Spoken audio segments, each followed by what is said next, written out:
for joining us. I'm Yenta Liu. An international dog adoption story is making headlines. Last week, 15 on 15 aired a report produced by an NBC affiliate in Boston covering an American couple who is facing a lawsuit after adopting a dog from Aruba. The alleged owner in Aruba claims the dog is actually owned and cared for. In case you missed the American couple's side of the story, here it is. A local couple fell in love with what they thought was a stray while vacationing in Aruba, so they decided to bring it home to North Attleboro. But now they're being sued by a couple of residents in Aruba. They claim the dog is theirs. Allison Bologna live in the studio with the story. Allison? Patrice and Jean, the case is in Attleboro District Court now, and the legal bills are starting to pile up.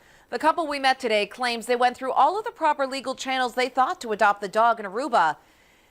That's what they thought anyway, but now the court will need to decide.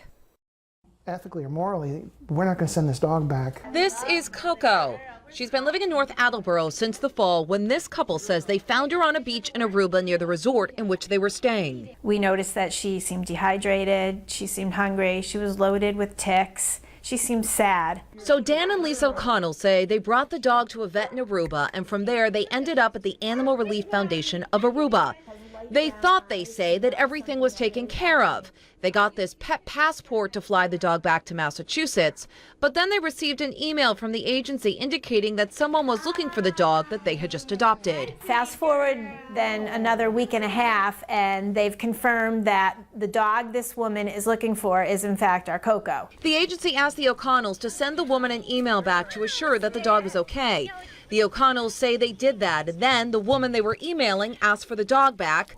Now they're in court. We were floored that someone who would be so careless with the dog in the first place would go through this to try to get it back. We found this Facebook page online, which appears to be related to the case. It's listed as Whitey Pinky.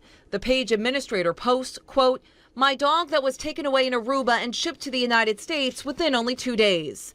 Other posts of the same sentiment continue here. The fight is on. Legally, we adopted the dog.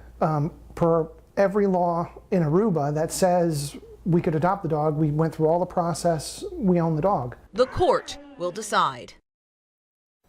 And we emailed the agency. The O'Connells say they adopted the dog through an Aruba. No response yet. We also reached out to the woman in Aruba who we found through that Facebook page. No response yet there either. Allison Bologna, NBC 10 News. Whatever the outcome may be, it needs to be said that the American couple did a good thing by adopting a dog in which they thought was a stray. Because indeed, Aruba has plenty of strays on the island that needs a good home.